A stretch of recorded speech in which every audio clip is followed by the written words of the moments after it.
كرمي يا رب بالمصطفى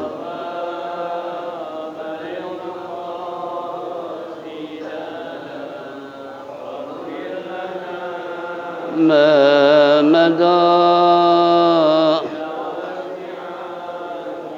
أصل الوجود وروح الكون بهجته زين الشمائل والأدب والشيم يا رب بالمصطفى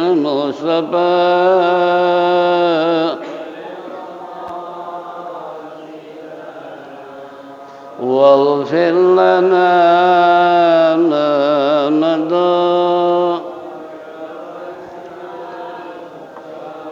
مطهر الأرض من رجس ومن درني من عبد وثان أو عبد صنم يا رب بالمصطفى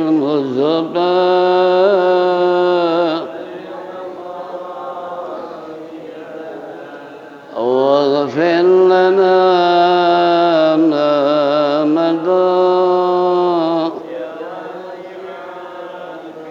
لله من منكد الإنسان من سكر خير البليات من أرب ومن أجم يا رب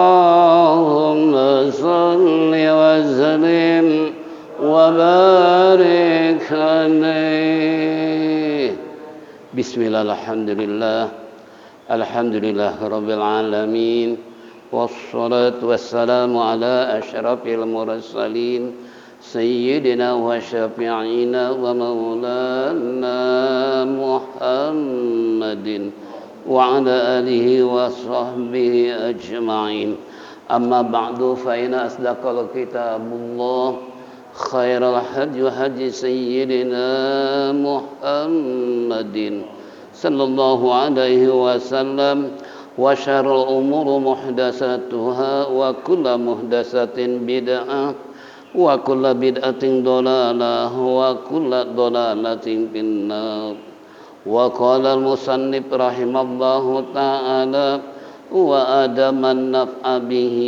وبعلومه في الدارين آمين وقال Ma'asyiral muslimin wal muslimat rahimakumullah. Bapak-bapak, ibu-ibu hadirin jamaah Masjid Adia Guru Sya'ban yang saya hormati. Kembali di pagi hari menjelang siang kita duduk bersimpuh bersama-sama di tempat yang mulia dalam rangka menindaklanjuti taklim rutin di hari Sabtu. Tentunya harapan kita mudah-mudahan apa yang kita lakukan semua ini mendapat ridha Allah Subhanahu wa taala, taufik dan hidayah, rahmat dan inayah selalu menyertai kehidupan kita sehingga kelak mati husnul khatimah. Amin ya rabbal alamin. Baiklah hadirin, kembali kepada Mukhtarul Hadis dalam pelajaran Ad-Darsul Khamis wa Sab'una fi hifdzi sirri wal wafa'i bil ahdi wa injazil wa'di. Qala ta'ala wa uful bi ahdi innal ahda kana mas'ula. Hadisnya. Iya, baca dulu dah. Wa qala ta'ala ya ayyuhalladzina amanu lima taqulu ma la taf'alun. Kabura maktaban indallah an taqulu ma la taf'alun. Wa qala Rasulullah sallallahu alaihi wasallam arba'un man kana fihi kana munafiqun khalisan wa man kana fihi khaslatun minhunna kanat khaslatun minan nifaqi hatta yada'aha idza tumina khana wa idza haddasa kadzdzaba wa idza ahada ghadara wa idza khasama fajara.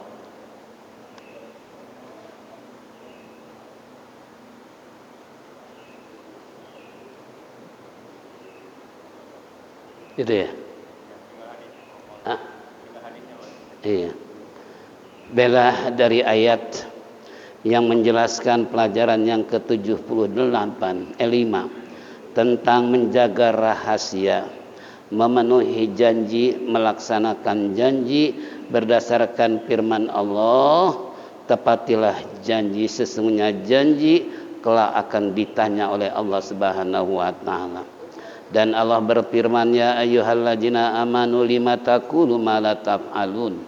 Hai orang beriman, jangan kamu mengatakan sesuatu kamu tidak melakukannya, sebab kabura maktaban indallah antaqulu ma la taf'alun. Allah paling murka, paling benci kepada orang yang berkata tapi enggak melakukan. Inilah ayat pertama yang sudah kita bahas. Insyaallah kita lanjutkan berdasarkan hadis Rasulullah sallallahu alaihi wasallam. Arbaun man kana fihi kana munafiqun khalisan. Rasulullah telah bersabda, barang siapa yang ada di dalam hidup dan kehidupannya ini termasuk orang yang munafik murni. Khalisan yang bersih, benar-benar munafik. Siapa dia? Yang pertama, wa in kana wa man kana fihi khuslatun minhunna kana fi khuslatun minan nifaqi hatta yada'aha. Barang siapa ada di dalam empat tersebut, memiliki sifat ya dari empat tersebut, kanat adalah dia termasuk orang yang munafik. Hatta yada'aha, sehingga dia meninggalkan sifat empat tersebut. Yang pertama, idza tu'mina khana, apabila diamanati dia berkhianat. Wa idza haddasa kadzaba, apabila dia berbicara dusta. Wa idza ahada godaro, apabila dia berjanji mengingkarinya. Dan wa idza khasama fajara, dan apabila dia bertengkar durhaka. Ini hadis mengingatkan jangan sampai kita memiliki sifat empat macam ini yang dianggap oleh Rasulullah munafik tulen. Ya, jadi munafik yang murni, yang enggak ada istilah campuran dengan sifat-sifat yang lain. Maka dari itu kita sebagai umat Rasulullah sallallahu alaihi wasallam jangan sampai kita melakukan empat kalau tidak ingin dianggap sebagai orang munafik yang murni. Kenapa? Iya, kalau bahasa sekarang munafik sejati. Ya Allah, keren enggak bahasanya? Munafik sejati, ya. Ini kembali tadi. Jadi kalau ada orang diamanati dia berkhianat, ini jelas orang munafik. Nah, kalau termasuk kategori munafik lahir batin, otomatis innal munafikina fi darki asfali minan nar. Orang munafik tempatnya di kerak neraka. Tahu kerak? Kerak itu yang paling bawah. Biasa kalau anak pesantren ngeliwat tuh. Ya, di bawahnya suka hitam tuh. Tapi jangan dikira hitam gak enak. Ya, jangan kira yang hitam kagak enak. Buktinya kerak. Kalau dulu waktu masa pesantren itu tadi. Ya, betapa nikmatnya dicolek dengan sambal, kemudian dimakan. Itu kerak. Jadi orang munafik tempatnya di paling bawah neraka. Kenapa? Karena dia telah berani melecehkan tentang masalah amanah yang diberikan oleh orang lain, kemudian dia berkhianat. Awas nih. Kebanyakan yang model begini nih pemimpin perakyat nih. Rakyat atau pemimpin? Ada di sini. Hati-hati wahai para pemimpin, jangan menjadi pengkhianat. Kalau dulu zaman PKI pengkhianat gitu kan. Ini kembali pada kita semua. Jadi kalau kita diamanati apapun bentuknya, kita harus siap melakukannya. Jika kita tidak sanggup, lebih baik mundur. Jangan merasa mampu, jangan merasa bisa, yang akhirnya amanat tersebut tersia-sia.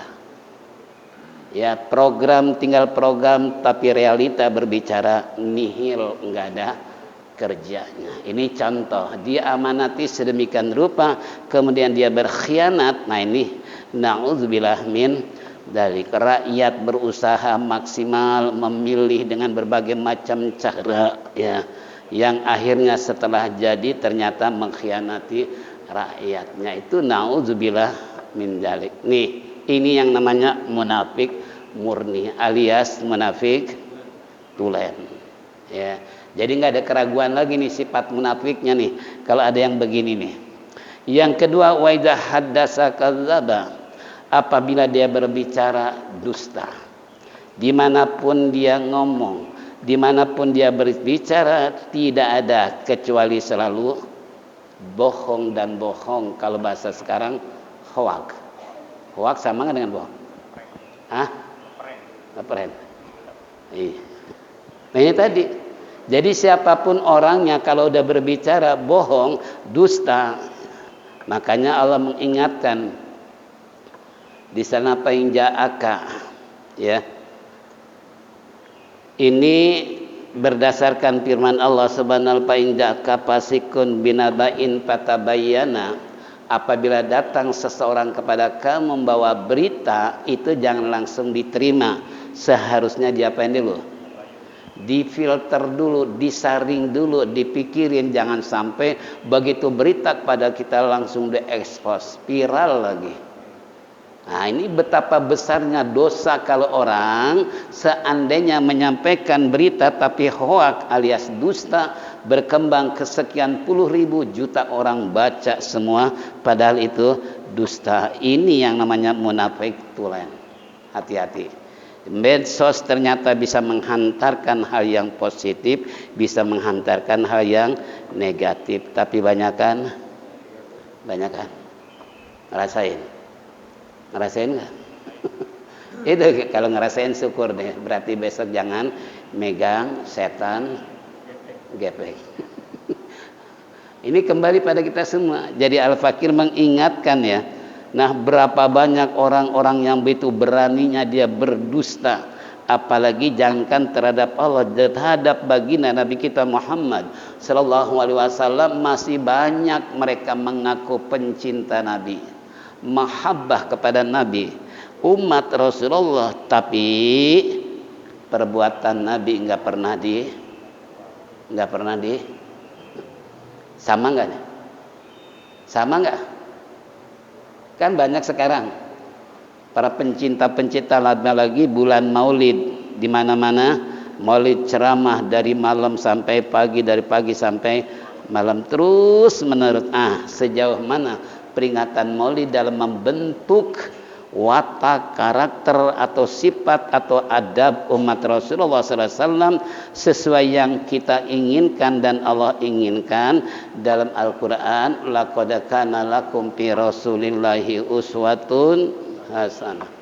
Sungguh telah ada contoh yang baik pada diri Nabi kita Muhammad SAW. Tidak ada celah, kekurangan dan cacat di dalam hukum maupun perbuatan noda dan dosa.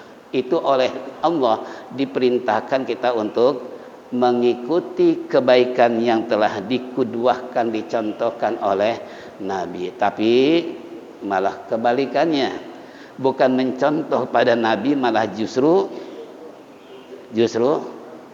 mukhalif, bertentangan dengan perbuatan Nabi. Termasuk kan nih, ngaku pencinta Nabi, umat Rasulullah, tapi perbuatan Nabi nggak pernah dilakukan. Nabi contoh, sahai saudara-saudara, dalam tubuh manusia ada 360 ruas. Tahu ruas? Nih sendi. Ini semuanya 360. Setiap hari Mesti kita melakukan sedekah untuk menanggulangi 360 ruas alias sendi. Lalu sahabat tanya, mungkin kayak Rasulullah kita bisa melakukan hal seperti itu? Bisa saja kalau kita tahu cara untuk menanggulangi, mensedekahkan 360 sendi. Gimana ya Rasulullah? Kamu sholat duha 2 rakaat itu sama dengan menanggulangi, mensedekahkan 360 sendi. Ini Nabi sudah sabdakan 14 abad yang lalu. Nah, sekarang realitanya, kenyataan kepada umat Rasulullah, masih ada nggak yang nggak mau sholat duha? Ada di sini? Ada nggak? Iya kan? Nah, coba bayangkan. Nabi begitu kasih sayang terhadap umatnya, memberikan motivasi bahwa dalam diri manusia 360 sendi, maka tiap hari harus kita sedekahkan. Namun jika tidak mampu, cukup dengan salat duha 2 rakaat. Tapi alhamdulillah duhanya belang-belentong. Kadang-kala dikerjain, kadang-kala enggak. Waktu susah dikerjain, waktu senang ada di sini. Ya Allah, begitu susahnya. Allahumma in kana rizqi fis sama'i fa'anzilhu. Ya Allah, seandainya rezeki saya di langit, turunin ya Allah. Wa in kana fil ardi fa'akhrijhu. Jika ada rezeki saya di dalam bumi, keluarkan ya Allah. Wa in kana fil bahri fatihu. Kalau ada di perut lautan, di lautan, tolong ya Allah terbitkan, munculkan. Wa in kana haraman fatahhirhu. Wa jika rezeki saya haram, tolong ya Rabb halalkan. Wa in kana ba'idan qariban. Kalau rezeki saya jauh, dekatkan ya Rabb. Wa in kana qalilan fakasiru. Jika sedikit, banyakin. Coba kurang apa doa sholat duha, gitu kan? Nah, sekarang bagaimana pengakuan tadi terhadap Rasulullah sebagai umatnya, sementara apa yang disabdakan Rasulullah enggak pernah kita lakoni? Apakah ini enggak termasuk pendusta enggak? Wa idza hadasa kadzaba. Kalau dia berbicara bohong, mengaku umat Nabi, pencinta Nabi, tapi perbuatan Nabi enggak pernah. Itu baru salat duha, belum salat witir. Nabi contohkan seumur hidup, Nabi enggak pernah meninggalkan salat witir. Alhamdulillah. Kita umatnya witir paling bulan puasa doang. Puasa bubar, witir ada di sini. Ada enggak? Ngomong aja umat Nabi, pencinta Nabi, witir enggak pernah diapain. Ya Allah Rabbi. Padahal ada alternatif, kalau enggak habis Isya, nanti habis salat malam gitu kan. Enggak banyak kok. Tinggal pilih. Mau 3, mau 5, 7, 9 atau 11. Nah, kalau Rasulullah witirnya 11, kalau kita 3. Kadang-kadang itu juga kadang-kadang. Ya Allah, coba bayangkan. Rasulullah mencontohkan ketika Isa menyentuh dia punya kakinya, retak-retak, bengkak istilahnya, sampai Aisyah bertanya, ya Rasulullah, bukankah dosamu telah diampuni oleh Allah masa lalu maupun yang akan datang? Kenapa kok tega kau masih melakukan sholat tiada henti-hentinya ya Rasulullah? Jawab Nabi gitu indahnya, alaysa abdan syakura. Apakah saya enggak boleh ya Aisyah untuk menjadi hamba yang bersyukur? Tuh Nabi salat malam tanda bersyukur kepada Allah. Kalau kita malam tidur, berarti kita enggak mensyukuri nikmat Allah. Berarti bicara umat Nabi, pencinta Nabi, salat malamnya enggak. Berarti termasuk munafik kan? Karena bicara bohong, ngaku, tapi masih banyaklah hal-hal yang lain. Ini contoh. Yang ketiga, waidah ada godaron. Apabila dia berjanji, dia mengingkari. Jangan sekali-kali kita berjanji kalau memang kita nggak bisa melakukannya, katakanlah maaf atau paling tidak insya Allah. Ya, tapi zaman sekarang kan insya Allah terkadang cuman di mulut doang. Jadi sebuah lalapan gitu. Insya Allah aneh mau datang, begitu ditunggu dia masak segala macam sampai sore orangnya nggak datang. Kecewa nggak nih? Kecewa. Jangan membuat kecewa orang lain. Jangan menzolimi orang lain dengan sebab karena janji doang tadi, walaupun dengan kata-kata insya Allah. Yang terakhir, wa idza khasama fajara, apabila dia bertengkar kemudian durhaka, artinya berbuat curang, artinya berbuat istilahnya tidak merasa dirinya melakukan pertengkaran atau pertikaian atau permusuhan dan lain sebagainya. Inilah yang disebut munafik tulen. Na'udzubillah min dzalik. Selesai sudah yang ke-75. Ad-darsu sadisu.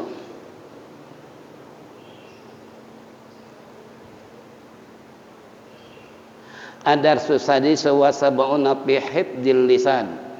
Pelajaran yang ke-76, memelihara lidah. Qala ta'ala wala taqfu ma laysa laka bi'ilmun inna sam'a wal basara wal fu'ada kullu ulaika kana anhu mas'ula. Wa qala ta'ala may yaltadu min qawlin illa ladaihi raqibun wa atidun. Ini judul didukung oleh dua firman Allah Subhanahu wa taala untuk bisa memelihara lidah. Karena kita tahu lidah dianggap bertulang tapi lebih tajam daripada pedang. Lidah enggak bertulang tapi lebih nyaring daripada gendang. Coba bayangin. Itulah lidah. Ya, makanya saya ingat dulu. Saya udah kursus kewartawanan. Ya, ilmu publisistik ya. Itu saya sampai 2 tempat. Yang pertama di Al-Maqpurah Kiai Haji Syekho sebagai tokoh NU di rumahnya di sana. Di Ittihadul Mubalighin. Yang kedua di PBNU. Saya pernah ikut jurnalistik, artinya kewartawanan. 2 saya punya ijazah. Suatu hari saya kena ketua mahasiswa suka mendampingi para dosen maupun rektor, dekan dan sebagainya.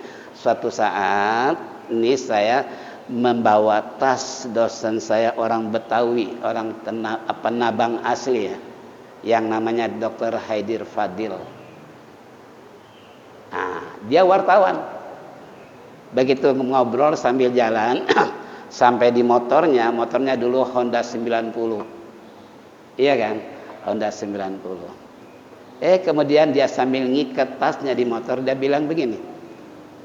War, anak bapak 7 turunan jangan sampai jadi wartawan. Aduh, sedangkan saya udah punya 2 ijazah nih jurnalistik. Dia ngomongnya apa? Jangan 7 turunan istilahnya jadi wartawan karena dia wartawan. Loh, saya bilang emang kenapa pak? Ya tahu sendiri kalau wartawan. 1 perkataan bisa jadi 5 kata, 10 kata. Beritanya cuman begini, tapi di korannya blas. Nah, ini kembali tadi tuh. Jadi kalau seandainya wartawan sedemikian rupa, padahal ada kode etik di dalam kewartawanan, tidak boleh begini begitu segala macam, ya makanya tahu ijazah saya pada kemana itu, mendengar begitu, akhirnya saya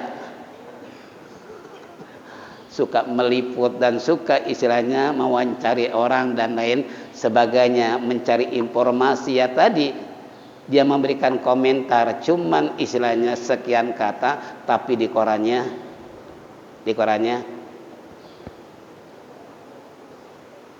ada lagi itu. Waktu saya ceramah di Tanah Abang, dia bilang apa? Bung, di orang Medan, kerjanya di mana bung? Di pabrik setan. Pabrik setan, serem banget ini. Apa sih yang maksud pabrik setan? Saya ini Ustadz wartawan di bidang perfotoan. Wah, jadi kalau seandainya ada iklan telanjang, itu yang saya foto. Kemudian dipublikasikan kepada ribuan jutaan orang, lihat perempuan pakai baju, dosa nggak? Dosa nggak? Ya Allah, coba iklan look sabun look. Itu kan nggak pernah yang namanya iklan pakai baju rapi, pakai jilbab, pernah nggak? Sebab nggak menarik. Nanti bahannya yang diproduk pasaran kurang. Kenapa nggak menarik? Sebab kalau laki-laki kan lihat perempuan yang begitu pakaiannya, kira-kira gimana? Mah, nanti beli gini nih. Padahal bukan barang yang dituju, tapi fotonya. Itu kan, ini umpamanya. Ya, itu saya jurnalistik ya, tentang kewartawanan. Itu sampai saya urungkan gak jadi karena dengar dosen saya 7 turunan jangan sampai jadi wartawan.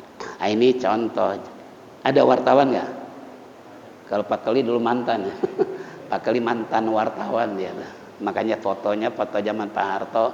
Beliau sering moto di istana tuh Pak Keli itu. Suka nganter Pak Harto ke luar negeri juga. Makanya foto kalender tuh. Kalau bukan beliau yang moto, tahu fotonya kayak apa tuh. Tapi berhubung dia ahli fotografer, ya itulah hasilnya kayak begitu. Ya, itu Pak Keli itu. Ini kembali tadi itu. Jadi di pabrik setan, nggak taunya tukang memoto dalam iklan koran-koran. Itu kan, maupun di TV. Makanya dibilang di pabrik setan. Nah, apa firman Allah yang pertama? Di sini dikatakan wala taqfu ma laysa laka bi ilmun. Jangan kamu mengikuti yang kamu tidak tahu pengetahuannya, tidak tahu kamu permasalahannya. Jangan kamu ikuti. Kan banyak sekarang persis kayak kambing conge. Main ikut aja, main ngintil aja, nggak taunya. Nah, kejebur menjebak kita, istilahnya kita sebelumnya nggak berpikir bahwa walaupun teman sekarang, jangankan musuh, teman terkadang bisa menjerumuskan kita kalau kita nggak pandai menyaring apa yang telah dia ajak kepada diri kita. Nih, kembali kepada kita semua. Jadi kalau seandainya kita nggak memiliki pengetahuan yang ketika istilahnya kita diajak atau apa saja bentuknya, jangan kita ikuti kalau kita tidak tahu arah mana dan mau kemana. Itu kan? Nah ini kembali tadi. Ya termasuk maaf, hati-hati menyongsong pemilu. Jangan asal udah tahu ya. Udah tahu berarti. Kalau udah tahu syukur. Berarti saya nggak perlu bahas. Ini umpamanya itu kan. Ini kan kebanyakan ikut-ikutan. Apalagi dengan sistem money politik, bil pulus mulus. Dengan uang nggak pakai uang lah pulus mampus ya. Kalau nggak pakai duit nggak bakalan nyoblos gitu. Ya, jangan teriming-imingi dengan dunia yang gak seberapa. Yang perlu kita ingat program 5 tahun kayak apa yang dia akan lakukan. Ini seharusnya kita berpikir jangka panjang. Jangan cuma nerima uang 100.000, besok pakai, jangankan ke mall, ke pasar aja lah 100.000, kira-kira cukup gak? Cukup gak? Apalagi ke mall cuma beli coklat doang paling. Itu seharusnya yang dipikirin itu ke depan di 5 tahun loh. Jangan mikirin 100.000-nya, jangan. Bahayanya itu tadi. Ini berdasarkan ayat tadi tuh. Wala taqfu ma laysa laka bi'ilm. Jangan kamu ikuti istilahnya yang kamu tidak tahu mau kemana dan dibawa ke mana. Kalau bahasa kita nasib rakyat mau dibawa kemana sih? Umpamanya nih. Ya kita sebagai wong cilik, sebagai rakyat harus bisa berpikir. Jangan sampai gara-gara bil pulus, mulus, lah pulus, mampus. Itu kan. Yang kedua, Inna sam'a wal basara wal fuada kullu ulaika kana anhu mas'ula. Sesungguhnya, awas nih, pendengaran telinga kita nih, wal basara pandangan kita alias mata, wal fuada hati kita, kullu ulaika kana anhu mas'ulu, semua itu akan nanti diminta pertanggungan jawab oleh Allah Subhanahu wa ta'ala. Contoh, kita punya telinga, digunain apa telinganya? Apakah dengar nasihat, atau dengar pengajian, atau tukang dengar gosip, atau dangdutan? Kena nggak nih? Kena nggak? Iya kan? Ini jangan dibiarkan telinga mendengar sesuatu yang indah, yang nikmat, nggak mengandung dosa. Oh, tunggu tanggal mainnya di akhirat, Anda akan ditanya pendaya gunaan telinga pakai dengar. Itu kan? Nah, orang sekarang kan gampang terpengaruh dengan musisi-musisi yang begitu membawa nikmat dalam kehidupan, tapi dia nggak sadar bahwa telinganya nanti bakal nggak percaya. Ya silakan mati duluan. Kalau nggak percaya, syukur-syukur percaya.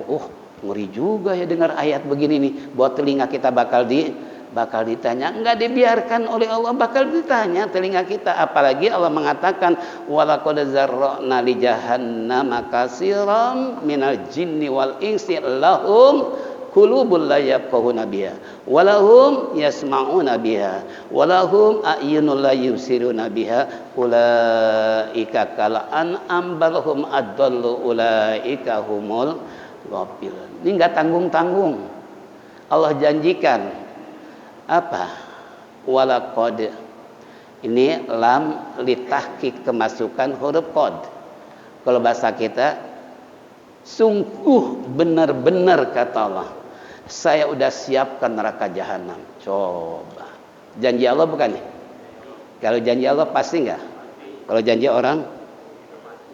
Hah? Jangan kena orang kita sendiri lah. Kalau janji pasti enggak? Nah, kan tadi udah dibahas kan?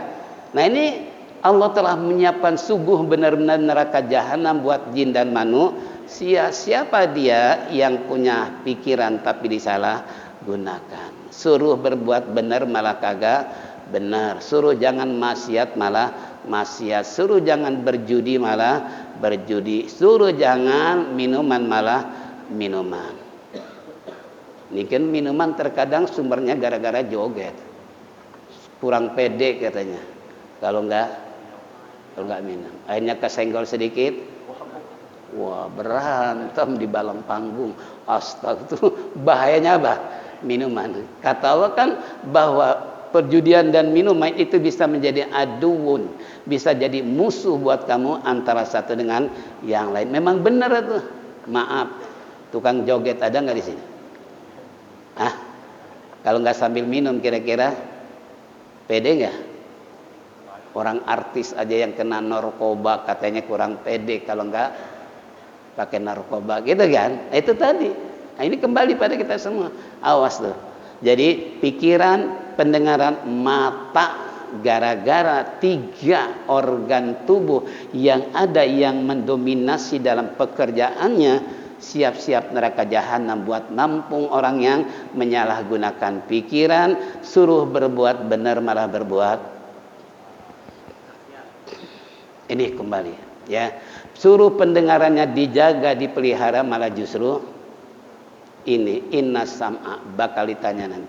Bahkan orang seperti ini yang punya pendengaran hati maupun mata disalahgunakan, itu mereka lebih sesat daripada binatang. Bukan saja neraka jahanam disiapkan, tapi dianggap oleh Allah lebih sesat daripada binatang. Itu masa hidup, gimana di akhirat nanti?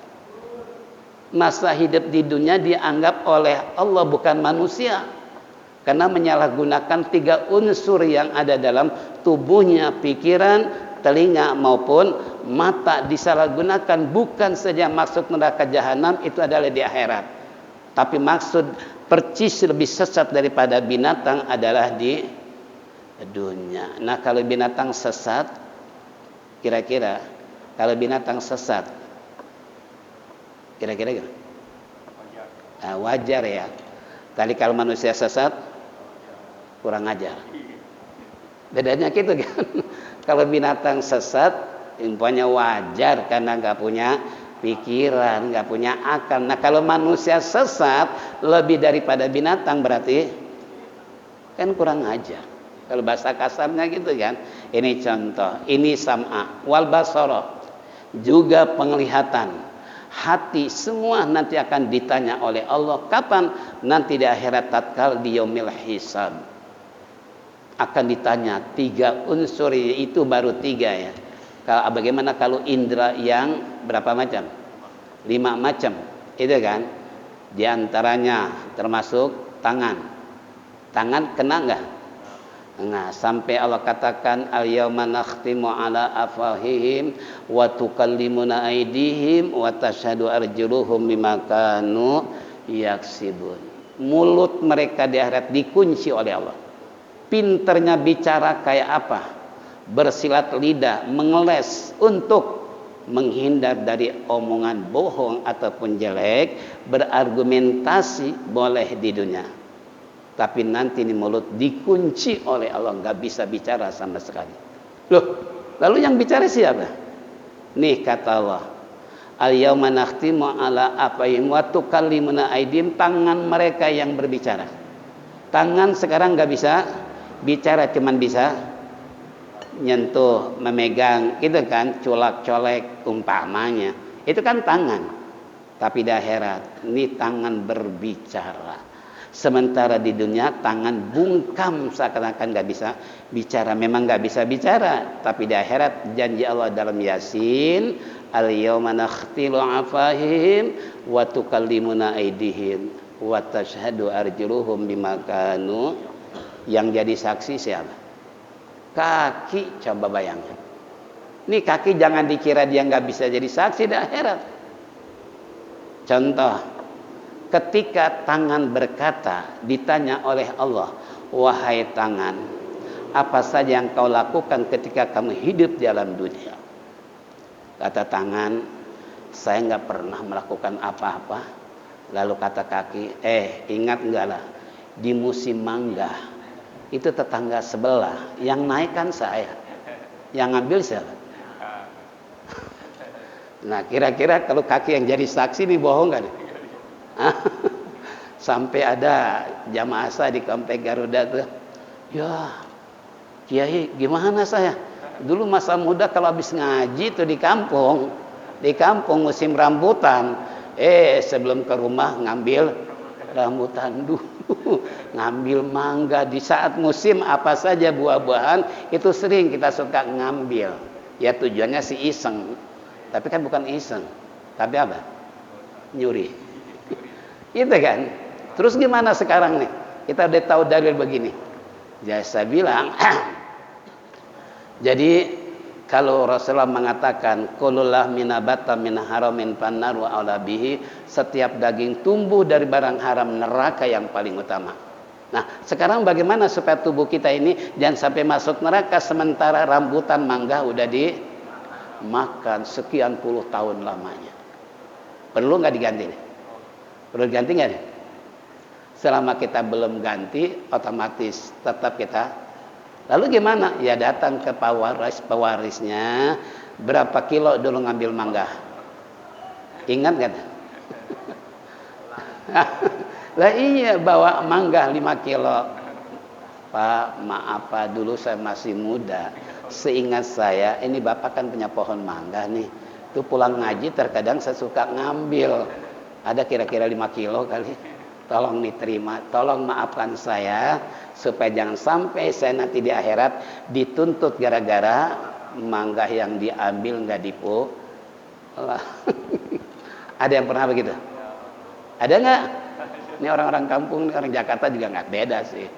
Itu kan ini. Nah itu tangan bilang nggak ngambil, tapi kaki.